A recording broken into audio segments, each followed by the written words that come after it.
There's a long-standing culture of corruption in Illinois that cannot end without informed and engaged citizens who demand accountability and political reform.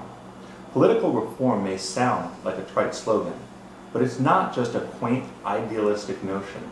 We have to understand that it's a necessary imperative for fixing the fiscal and policy crises we face today. Without fixing politics, we can't fix policy.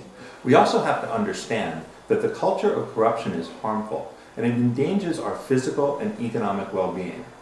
When 6 children are killed because an unqualified driver got his license through bribery, we should be outraged, and our outrage should continue until the problem is fixed, not just until the memory fades.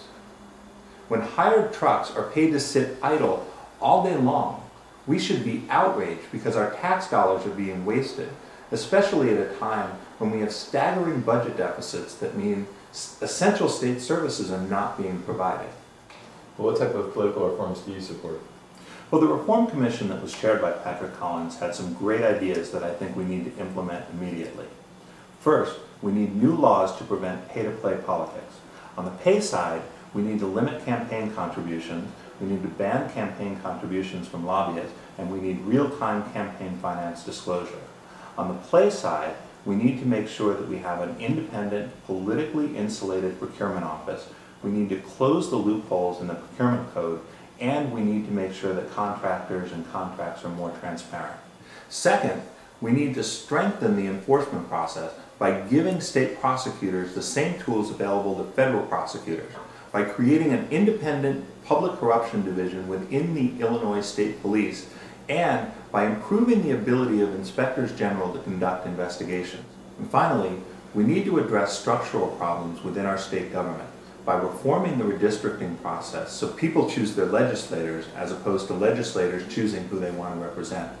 And we need to ensure that legislation with a minimum number of sponsors gets an up or down vote instead of languishing in the Rules Committee where good ideas go to die. Do you support public financing of elections? I support the proposal for a pilot program to publicly finance judicial elections that the Reform Commission proposed. I think we should start with judges because they are supposed to be impartial.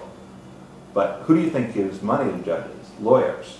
So we have a system where judges are getting their positions based on financing from people that appear before them. So that creates at least an appearance of bias, and our system of justice deserves better. Ultimately, we need to take political power back for ourselves from the moneyed interest. Those who have the power now aren't going to give it back. Instead, they're going to support and endorse candidates who will do business as usual. I don't want that, and I don't think people in my district want that. If elected to the Illinois House, I will fight hard for these political reforms.